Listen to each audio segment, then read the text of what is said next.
What's up? This is Jay from Trick Training Academy. I'm a firearms instructor. We're going to look at some police body cam footage today, examine some of the things that went down because they just had a deadly force shooting in downtown Orlando. So we're going to look at the body cam footage, review it, talk about some details that I see in it. And yeah, we'll just give you a breakdown from somebody who is in the industry. Granted, I am not law enforcement, and nor do I ever claim to be. Their job is very different than mine as security, but we do have some intersections of situations we've been in and how we deal with situations in our post procedures. So this body cam footage comes to you from the Police Activities YouTube channel. Let's go ahead and get into it. Following. Yo, turn off the car. Turn it off. So you see this is like now, the preview. Give me that. Take Give me something the out of other his one hand. and put your hands on the steering wheel right now. Put your hands on the steering wheel. Put your hands on the steering wheel. Looks like he did not comply with commands. So first 30 seconds of Axon body cam footage never has audio. Police patrol on bikes all the time downtown, so that's what this is all about. All right, so now we see they are approaching the car. The body cam audio is not on, so I don't know if he's actually addressing him yet. But... Yo, turn off the car. Turn it off. Yeah, it's in your hand, right there. Yes, sir. Okay, in this hand and that hand. My bad. Now, give me that. Give me the other one and put your hands on the steering wheel right now. My bad. All right, so it looks like he had two things in his hand. He had his phone in his left hand, and he had this tin foil in his right hand. Unclear if it was drugs, unclear if there was a call about this. I'm not going to get all the, like the other YouTube channels where they get all the backstories with the paperwork and everything like that. I'm just going to go reaction off the video because that's all I really want to do is just the reaction. Maybe we'll start going in depth later, but for right now, it just looks like he, was getting some stuff out of his hand. I don't know. Maybe they smell drugs, but they haven't. Let's just keep watching. Don't move.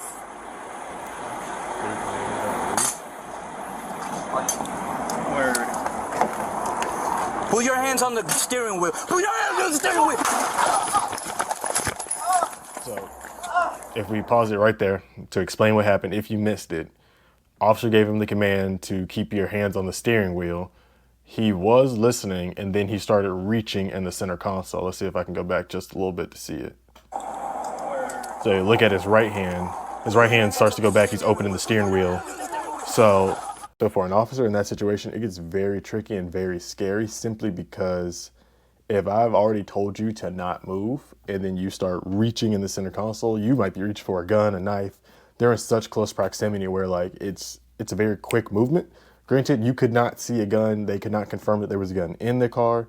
There was an officer on the opposite side who could basically have a better angle at what he was reaching at. He did not yell out gun. But the natural reaction, even if I was there, is I'd go to pull my gun too. Not saying I'd necessarily pull the trigger. Not saying that this officer meant to pull the trigger or he did not mean to pull the trigger. But just in the situation, it can be articulated right here that, hey, this guy started reaching in his center console after I told him to keep his hands on the steering wheel. I thought he was reaching for a gun, so I discharged one shot just to kind of be able to save myself in the situation in case it was a gun, in case it was a knife, pepper spray, or whatever it could have been. So that was what was starting to happen. Let's keep going. Are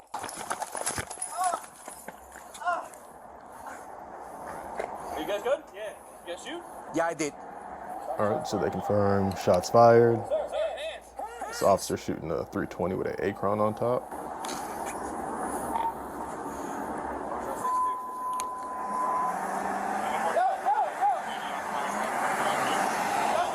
It's nice that they had an A car literally right there driving by so they can kind of have medical support a little bit quicker. Assuming that A cars stopped for them and didn't just keep rolling through, which it looks like it did. Minister A. Okay, so now they're going to start administering aid. You heard one of the partner officers basically say, hey, let's go into the process of administering aid. This is kind of where it starts to get a little bit, not tricky because there was nothing done wrong by the officers. But typically, if you're the primary officer that took a shot, you should not be giving care simply because your mental state has now changed because you just had to use deadly force. So whether you feel like you're okay, whether you feel like you're completely yourself, you're not in this situation. You're in shock. Your body just did something not natural as a human. So you shouldn't be the one that's giving aid. You should let your teammates go there. You should just basically become the overseer of the scene and just step back because you are a part of the action that just happened. All right, so you see this guy is in very bad shape. They go to pull him out. You good? Any help? It does not look like he's checking for a pulse.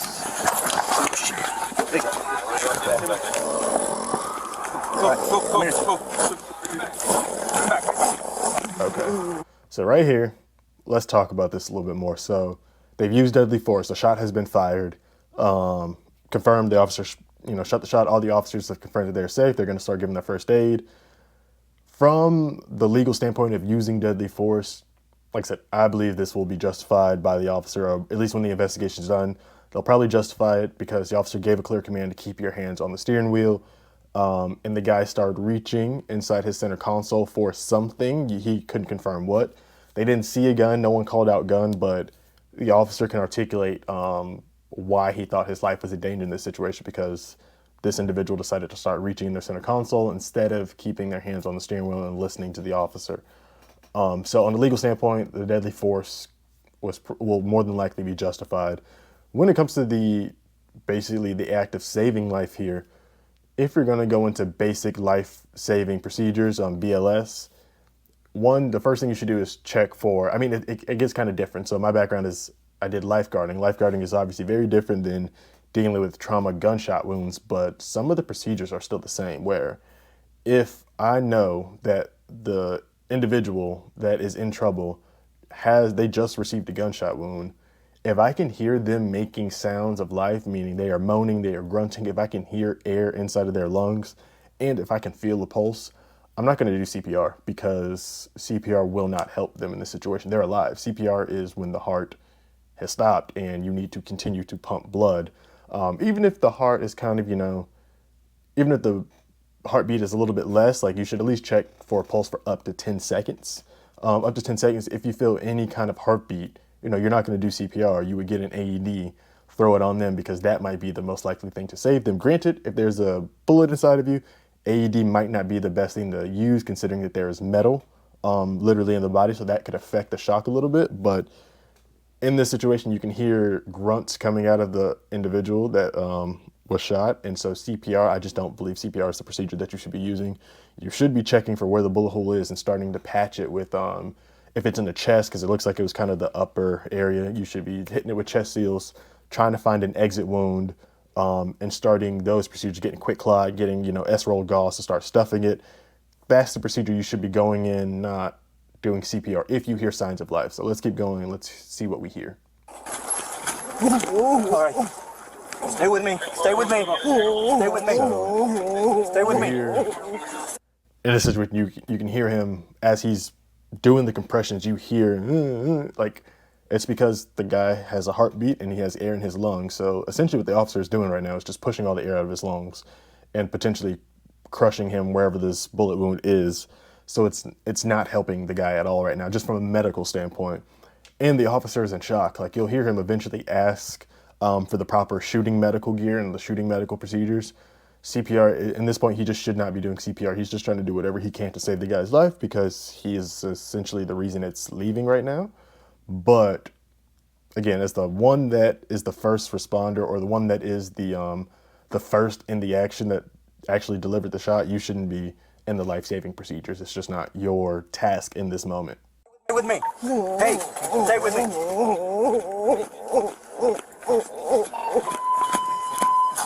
Stay with me. The officer is definitely in shock right now, whether he knows it or not. Hey, breathe. Stay with me. So you can hear him saying, he's telling him to breathe, stay with him, but it's like, he is with you. You're making it harder for him to breathe in this moment, because you're literally pushing the air out of his lungs as he's trying to inhale it. So that sound you hear, that is because he's getting his chest pounded on doing CPR. And CPR, if done effectively, there's a strong potential you're going to crack a rib. So you're using a lot of force to compress that heart and force a heartbeat. So in the 20 seconds we've been watching of just this, yeah, it hasn't really helped the guy any. They also don't have a lot of workspace. Like the guy's legs is halfway still in the car. He's not all the way out of the car right now. So like they're not even getting the most quality compressions that they could be getting when they can easily block the street off and really pull this guy. But this just comes from practice. Officers don't really practice BLS that often. They don't practice life-saving procedures. It's just one of those things where, an officer should have an IFAC kit on them. They should, know some type of, stop the bleed procedure. They should know some sort of basic life-saving procedures considering the profession they're in, but they don't practice it every day. So they're not, the procedure isn't hard drilled into them. They're not just going to go boom, boom, boom, boom, boom, like an EMS or a paramedic would. So in this situation, yeah, you can just see that they do need some more medical training. Can you help? Can you help? On the back. On the back. I need an eye flag. Chest seal. So now, yeah, you hear him calling for the IFAC, you hear him calling for the chest seal. That's what they would need next. So now they're doing what they should be doing, pulling him out further, getting some more space so they can actually work. They're rolling him on the back like they should have done from the very beginning, finding that exit wound. Now they're gonna cut the shirt, do everything. And yes, now you see everybody. So now you see in the video, the primary officer that actually took the shot, the other officers kicked him out of the scene. They said, go, you don't need to be in this. The rest of us got it now. And so in this situation, like, yes, he was on a team of 3. And so, he could be the primary in it just until other people get there. And then when they do get there, they'll send him away. But in this situation, yeah, maybe one of the other officers should have just been like, hey, I'm going to take primary. Like, I'm going to be the guy. You step back. You just, direct officers in as they're coming, direct our resources in. So that would have, it happened. They didn't do anything wrong. It's not like this officer is going to get in trouble for being a first responder. It's just not always the position you want to be in if you're the one that delivered the shot. From a legal standpoint and just from a medical standpoint, you are in shock. You just might forget crucial points that could actually help save the individual's life.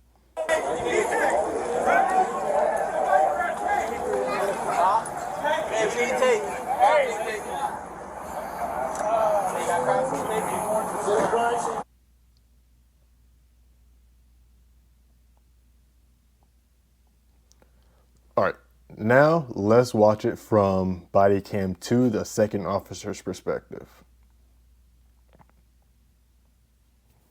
Again, Axon cameras don't have any audio for the first bit.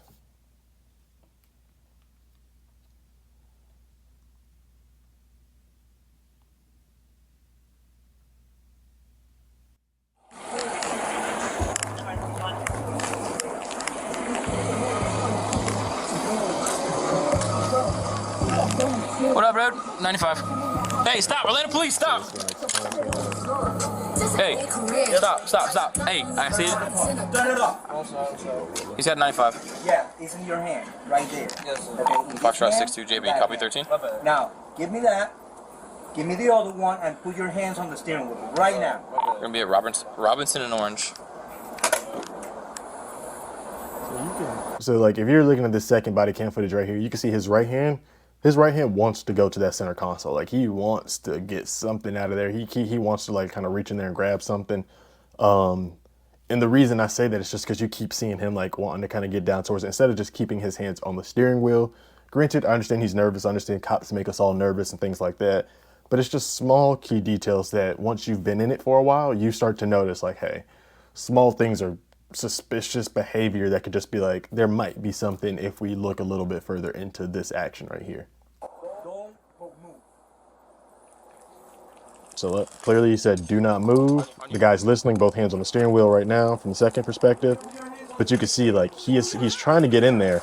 He grabs something out of there. Officer takes the shot and he tosses something out the window right there. Let's go back. So boom, told you he wants to get in there. He's in there, he grabs it, it's in his right hand. And then boom, gets tossed out the left window. 43 shots fired.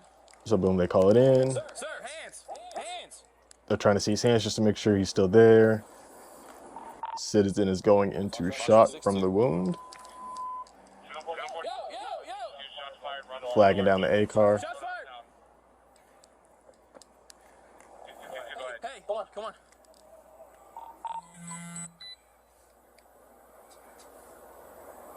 Hey, I got his hands. We gotta administer first aid. Come around. We gotta administer aid. Yep. And start giving the procedure. Right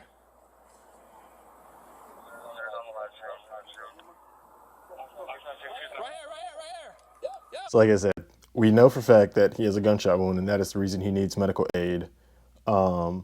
First thing you should probably do, like, check for a pulse, see if he's dead or not. Like, he might, just because he has air coming out of his lungs doesn't necessarily mean he has a pulse. So maybe you do need to do CPR. But if you don't check for that pulse for at least 10 seconds, you have no idea what he actually needs. Does he need air? Is the lung collapsing? Is he breathing? Or is he just making these random sounds as he's on his end process? It doesn't really look like they check for a pulse. Granted, you see the officer in the body cam one, he grabs his wrist. In grabbing the wrist just like that, he's not checking for a pulse. He's trying to get him out of the car, so he doesn't actually know what his vitals are in that very moment. Yo! Live stream there at northwest corner of Orange and Jefferson. You can see they pull him out. There's clearly blood on the back of the seat, so there's probably an exit wound. Bring him back. Again, I don't know if somebody has an IFAC pouch on them already. This officer's gloving up. That's another important thing. And body cam one, another reason you could tell the officer's in shock is he didn't put on his PPE, personal protection equipment. If somebody is bleeding, they could have AIDS. We did just get out of a world pandemic. You do not want to touch anybody that has blood coming out of them with your open hands. You might have the smallest cut on his hands. This guy could have HIV, AIDS, or any number of bloodborne pathogens. You just don't do it. Even if you feel like you want to get in there so quickly to help them, it's just not worth your life, because let's say this guy was, doing fentanyl, doing heroin or something like that. These officers could easily overdose just by touching him with their bare skin. And now we have 3 casualties instead of 1 casualty to deal with. So the officer in body cam number 2 might be a little bit more senior, might be a little bit more experienced, because the first thing he's going to do is he's going to glove up. Meanwhile, the other 2 just immediately touch them with their bare skin. And in this type of day and age, that's just never recommended to do. Hey, let's just. Hey, kid. What we need? We just need to run scenario right now.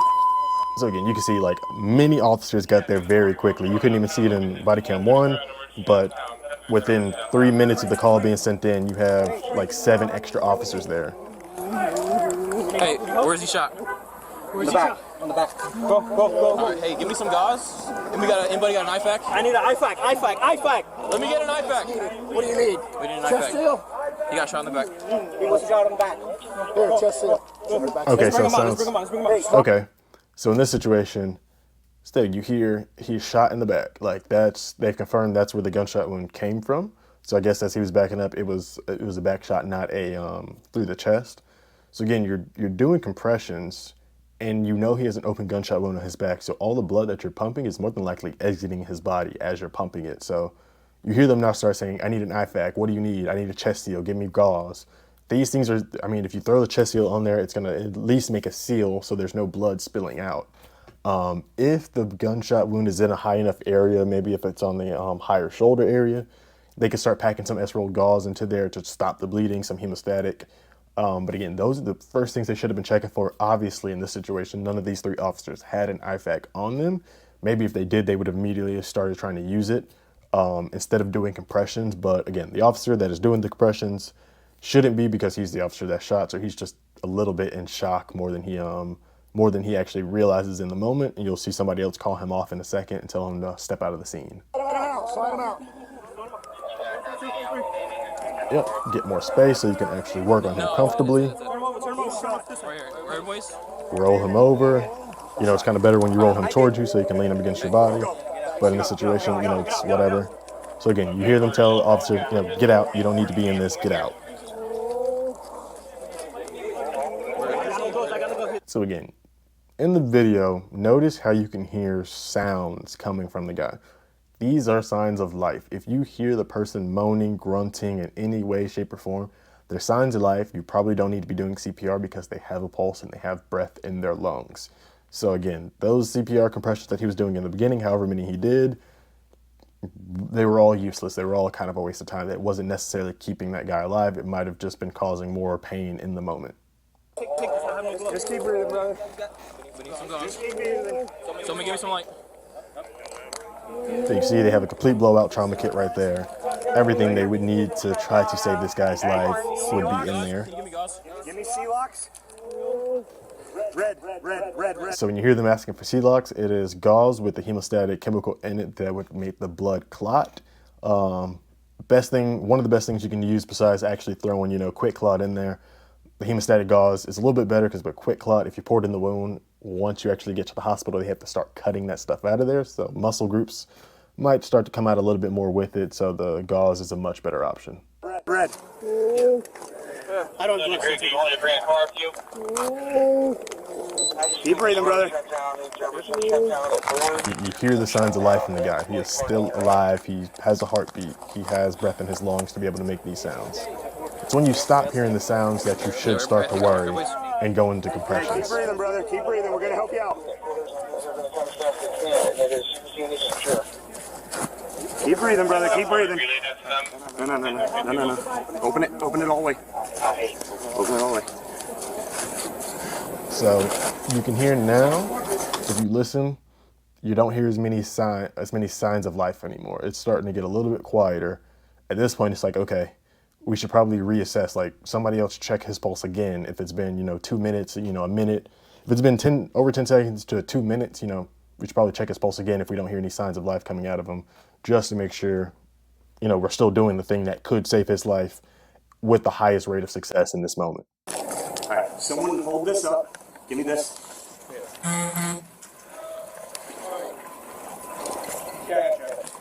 Yep, they're packing. I can't really tell what Hey, are you they're. breathing, brother?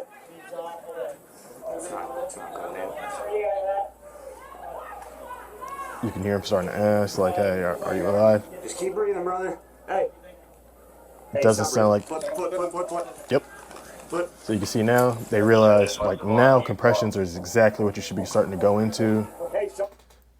Now these officers look like they might have a little bit more. They might have a little bit more experience because they notice that there are no more signs of life. Like you don't hear him making any signs. So it's like, uh-oh, he doesn't have any more breath in his lungs. We probably do need to go into CPR procedures now and stop packing the wound, or at least throw the quickest thing you could throw on it to get it stable enough to where you can do the next procedure that is going to save his life. Again, I mentioned the AED earlier. AED might not be the best thing to put on him, especially if he has a bullet in him. But you do need to know when to do compressions and when not to do compressions. Time is of the essence in a situation like this. Somebody pack that C-locks while I do this. I got C-locks. You need more C-locks? Lift it off the ground. Hey, give a new C-lock. Just touch the ground. Yeah. Yep. Officer definitely has a little bit more experience considering he already knows. They're going to lift his feet to try to rush as much blood back to his heart as possible. He's still breathing. Hold it. Keep working on him. He's still breathing. I got it. Truck 32, JB, Shelby County, So they say he's breathing, but again, nobody has checked for a pulse to understand if his heart is actually stopped or not. So his lung might be collapsed. Maybe you should be inserting a chest tube.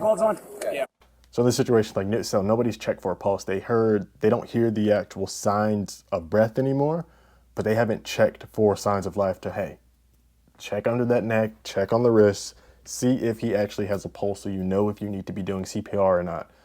They say they can hear him breathing, so there could just be excess air in the lungs that's still going on. He can still be fighting in that way. But again, just check for the pulse so you can really know if it's faint, where he's at in this process. Thank you. Whoever knows how to pack C-locks, please pack this. Here. You guys stick it in Hey, let's move this up, man. I don't know which way up this goes. Put it over top and rip it. Anybody have an Israeli bandage? Go.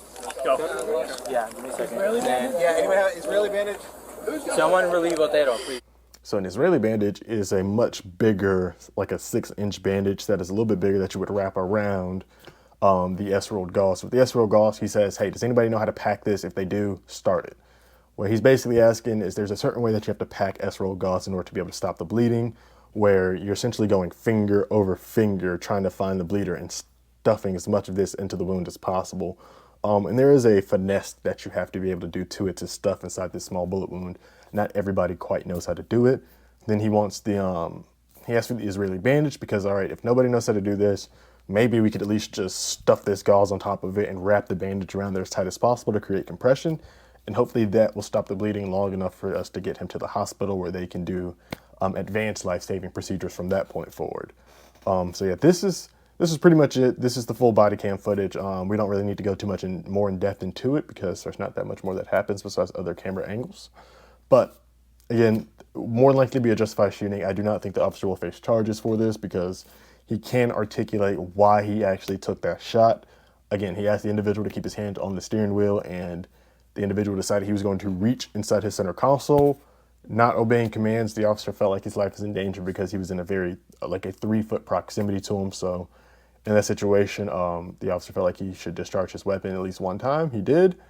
And this was the end result. Again, the one that discharged the weapon probably shouldn't have been the one that actually did, you know, the life-saving procedures in the beginning. But in a small team situation, you just pitch in, you fit in where you get in. As some more senior officers got on scene, they all followed the proper procedures and told him to, you know, get on the side. You aren't the person that has to be doing this job right now. So that's what happened. This, again, happened in Orlando, came from the Police Activities channel. If you want to see the full video with all the different angles, go to their channel. I will link them in the bio. And I'll start to do more videos like this, just giving this perspective on it. If I see some that have to do with concealed carry laws, I'll talk about the concealed carry laws, but I'll try to stick to my my field when it comes to doing some of these police body cam footages, just because I know the delicacy of the situations. I've been in the situations. I know the politics with the situations. So I want to be as fair to them while still trying to educate you guys as much as possible as well. So I will see you all in the next video. Thanks for watching.